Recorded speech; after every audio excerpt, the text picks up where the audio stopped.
Chapter of Isaiah is one of the ones that really shows the proclaiming of the coming of Jesus. It talks about the Israel people who he goes back to calling Jacob, they rediscover themselves, and also to Isaiah himself, that yes, he has chosen him to be a prophet of what is to come. The whole nation in general was being told that they were supposed to be a symbol of God, and along the way they lost their way, and they proceeded to get tired, lose the course, sometimes lose their belief in God, as well as being taken away. It is also the chapter where the people of Israel, of God, are told that he's not just their God, he's the God of all people, and that they are also to not think of only themselves. They are to become the light and shine and show others how to be, that they are his beloved, they are his guidance. And he's told that God knew him. I'll get a little political here. This is one of the verses that are used a lot to fight the idea of abortion as birth control or so on, is I knew you while in the womb, or before the womb. So this is where some of the fights on the pro-choice and pro-life come out of. Who knows? As the Unison Prayer for the Spirit of Truth says, each person has to follow their own believings and not try to force them on others. And I would say try because unfortunately everybody's human. We're not God, we're not Jesus. And even Jesus wasn't quite God at the time when he was on earth, but he had his times that he slipped to not quite so godlike. The temple overtelling kind of comes to mind, and whipping people. But that's when you come down to now what he was saying, the Lord, the Redeemer of Israel, and the Holy One, would be the people in general. And the sixth line is, you are my servant, you are to rise up, bring back this day. That was the one that's thought of as Jesus. Hence I will appoint you as the light to the nations. He was the one, that's part of the reasoning of Paul and reaching out to the Gentiles. At least that's how I've been taught over the years. That Jesus was being talked about coming and then taking it from the borders of Israel and spreading it throughout the world.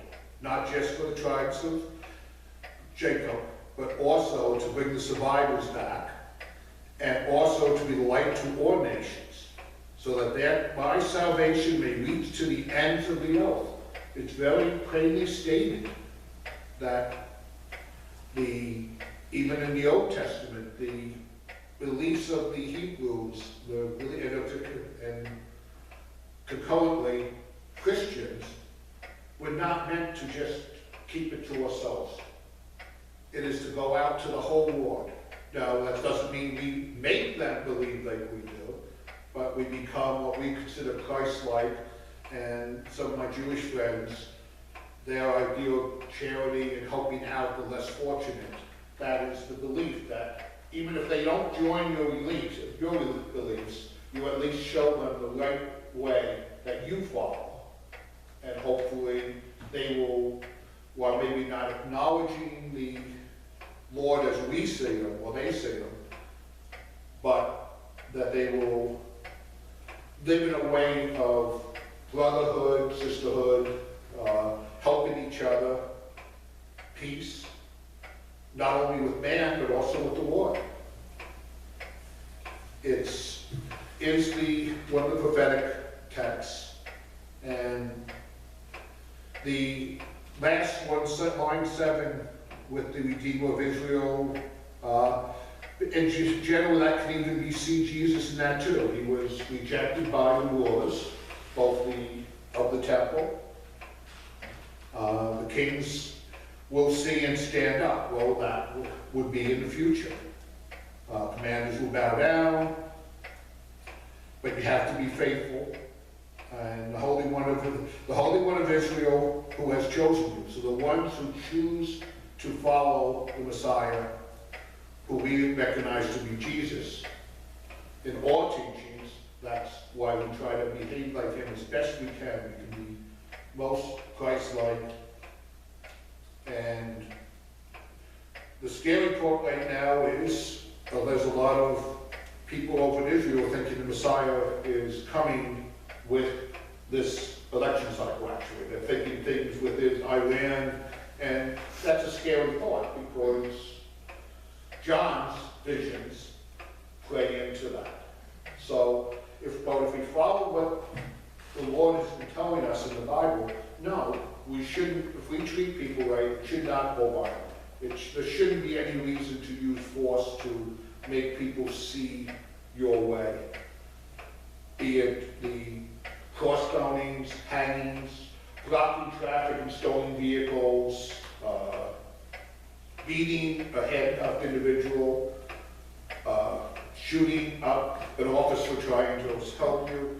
That's not the answer. The answer is to get together in peace, in the vision of the Lord, that we would be the light unto the Lord. And where we can disagree with each other, but you can do it respectfully and not give up on others.